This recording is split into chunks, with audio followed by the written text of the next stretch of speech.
John Law, a man who went from the most powerful man in France to a nobody. Welcome back to my channel, guys. In this video we're going to be talking about the story of John Law, a man who inflated the currency supply of France. He went from the most powerful man in France, control of the central bank in France, to a nobody, having to flee to Italy. Before we get started, make sure to hit the like button and the subscribe button. So, who is John Law? Born the son of a Scottish goldsmith and banker, John Law was a bright boy with high mathematical aptitude. He grew up to be a gambler and ladies' man, and lost most of his family fortune in the course of his exploits. At one point he got into a fight over a woman, and his opponent challenged him to a duel. He shot his opponent dead, was arrested, tried, and sentenced to hang. Being the knave that he was, Law escaped from prison and fled to France.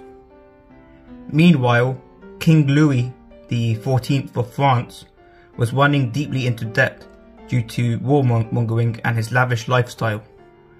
John Law, who was living in Paris, became a gambling buddy with the Duke of Orleans, and it was at about this time that Law published an economic paper promoting the benefits of paper currency.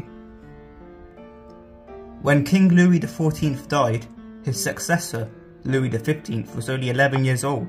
The Duke d'Orleans was placed as regent, temporary king, and to his horror he found out that France was so deep in debt that taxes didn't even cover the interest payments on that debt.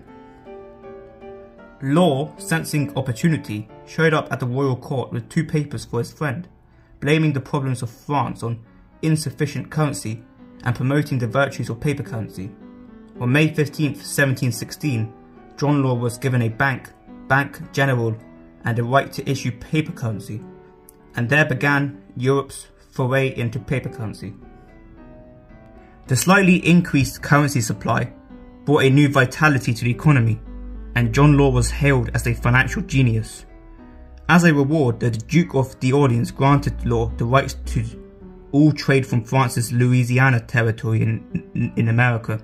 The Louisiana Territory was a huge area comprising about 30% of what is now the United States, stretching from Canada to the mouth of the Mississippi River. At that time, it was believed that Louisiana was rich in gold, and John Law's new Mississippi Company, with the exclusive rights to trade from this territory, quickly became the richest company in France. John Law wasted no time capitalizing on the public's confidence in his company's prospects, and he issued 200,000 company shares. Shortly after that, the share price exploded, rising more than 30 times in just a few months. Just imagine, in a few short years, Law went from a gambling addict and penniless murderer to one of the most powerful financial figures in all of Europe. Again, John Law was rewarded substantially. This time the Duke bestowed upon him and his companies a monopoly on the sale of tobacco, the sole right to refine and coin silver and gold, and he made Law's bank the Banque Royale. Law was now at the helm of France's central bank. Now that his bank was the Royal Bank of France, it meant that the government backed his new paper notes, just as our government backs the Federal Reserve's paper notes.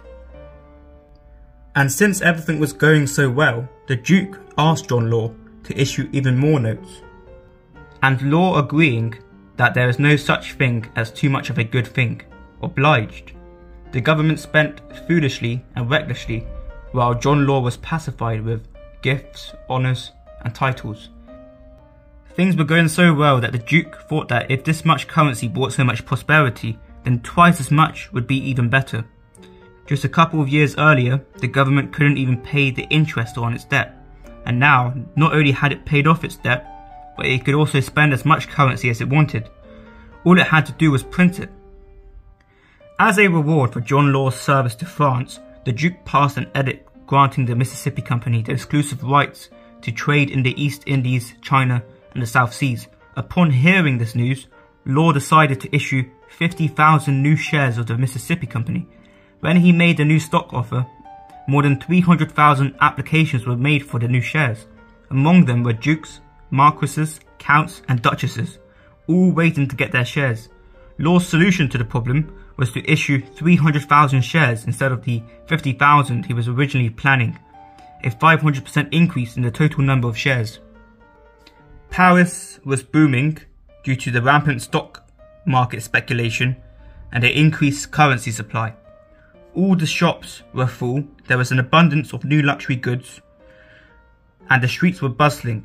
As Charles Mackay puts it in his book, Extraordinary Popular Delusions and the Madness of Crowds, new houses were built in every direction, and an illusory prosperity shone over the land, and so dazzled the eyes of the whole nation, that none could see the dark cloud on the horizon, announcing the storm that was too rapidly approaching. Soon, however, problems started to crop up. Due to the inflation of the currency supply, prices started to skyrocket. Real estate values and rents, for instance, increased 20-fold. Law also began to feel the effects of the rampant inflation he had helped to create.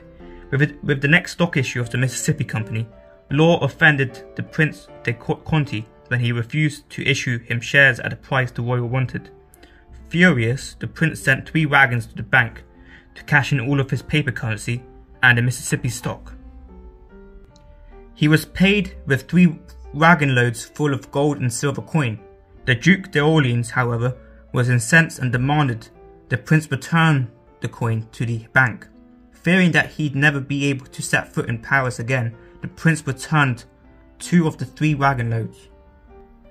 This was a wake-up call to the public, and the smart money began to exit fast.